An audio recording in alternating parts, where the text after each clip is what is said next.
Alright, hello class. Welcome to a Room 222 Photoshop tutorial. Today's project is putting fire to an object. Our example right here is of a headless horseman. And we're going to do a mandatory project and then a choice project. So we're going to minimize this. We're going to pull up Photoshop. You're going to go to File, Open, and we're going to go to Stock Photos.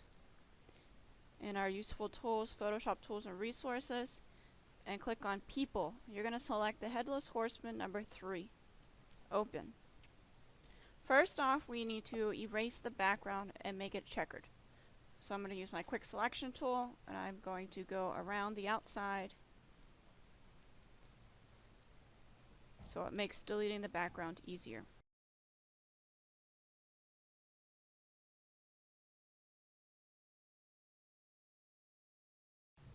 Remember, as you're using the quick selection tool, to go back and forth, you can hold in the shift button, and it will move it from contracting to expanding.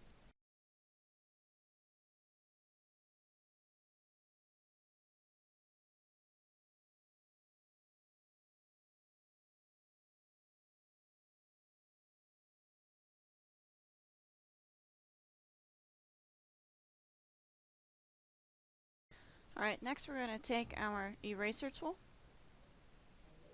background eraser, and we're going to erase the background.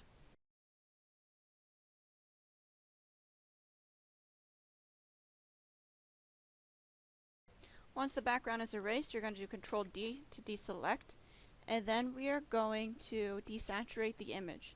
Control Shift U. Next we're going to select the levels icon over here under adjustments. And we are going to adjust it so it is almost completely black and white without any gray.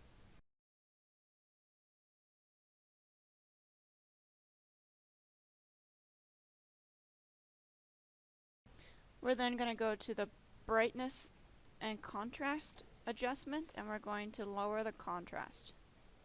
Next, select the invert button. So now we have a black and white image that has been inverted. We're going to highlight all of these adjustments, and we're going to merge them all into one layer. Right click, merge layers. So now we have our inverted layer. Next we're going to go to the channels icon, which is next to layers here, and we are going to hold the control key down and click on the RGB icon, and it should make a selection on the image.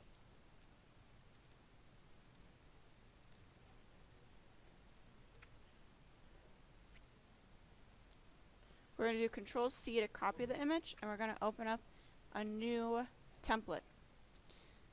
This template can be almost whatever you want it to be. I'm going to make it relatively the height and width of a piece of paper horizontal.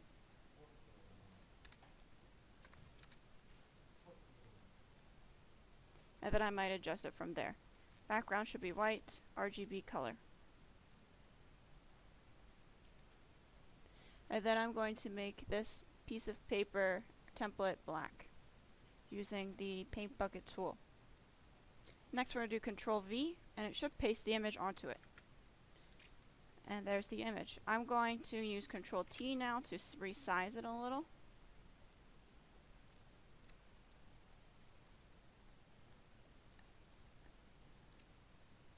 And then I'm also going to make the background just smaller using the crop tool.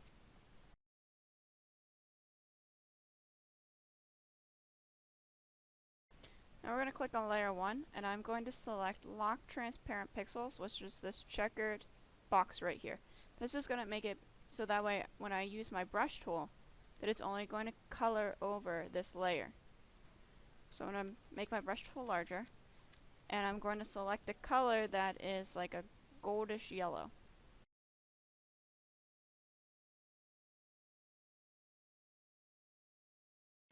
And as you can see, with the lock transparent pixels, it only goes over layer 1.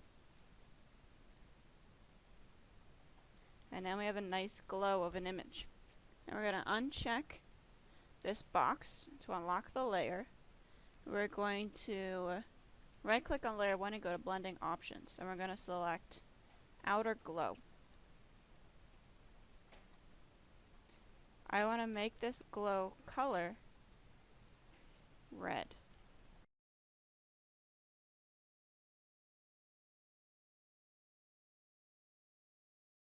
And then the opacity should be roughly between 40 and 60%. I'm going to leave it at 50. Say OK when you pick the one that you want. And then we're going to lock transparent pixels again on layer 1. Select the brush tool again, and we're going to have the color large and soft and have it a yellowish orange.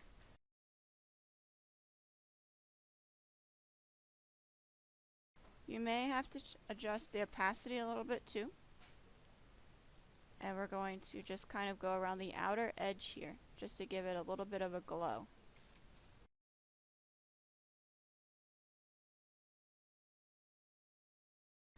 Now we're going to open up the Fire stock image. You're going to go to File, Open. This is already saved for you under Stock Photos. We're going to go to Miscellaneous, and you're going to select Fire Stock 1. Open. And it's going to have this image of fire for you to use. So now we're going to go to Channels, and we're going to hold down, and you're going to unclick so that only the green is visible. Then you're going to hold down Control and select the green. And then we're going to click on RGB again and make them all visible. We're going to go to Layers. And then you're going to do Control J to make a copy. And then delete the background layer. So that way we just have the fire image. We're going to pull this forward, and we're going to move it onto our Headless Horseman. We're going to right click, and we're going to make it into a smart object, so then that way when we are transforming it and moving it, it doesn't lose any of its quality. We're going to make several copies of these, and then you're going to place them around the image so it looks like the image is on fire. You can expand it, you can make them smaller, whatever works. Do Control J to make several copies.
Alright, so now that we have our fire around our image, you can later on erase the edges or erase parts of it too if there's a little bit of fire that you don't want.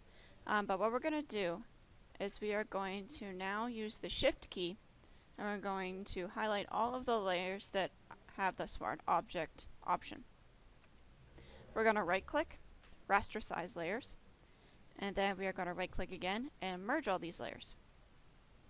So now we have all of our fire layers merged into one layer. On the fire layer, we're going to select the eraser tool, regular eraser tool. We're going to make it nice and big. Hardness needs to be at 0. And then you may want to change the opacity as well to something smaller. And then you're going to go over the image up to where you might not want as much fire.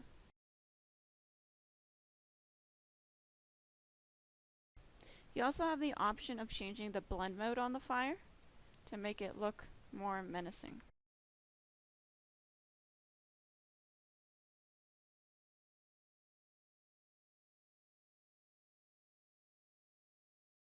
So I'm going to select this hard light. I'm going to go over this a little bit more with the brush or the eraser. Going to bring over another fire stock.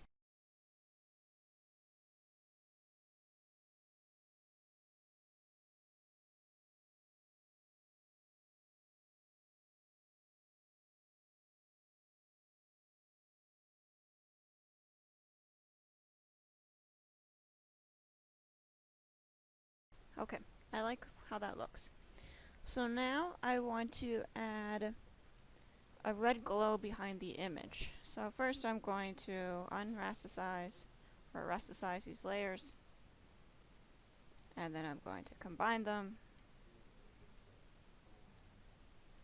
And now next I'm going to make a new layer. On this new layer I'm going to place it above the background, and I'm going to make a dark red.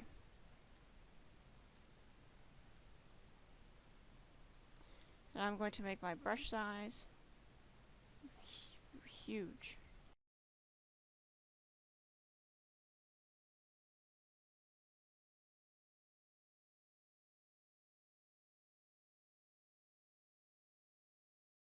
There we go. And now we have a fire to an object. So next you would go to File, Save As, and you're going to save it to your Z drive folder. Finish Projects, under Fire to an Object,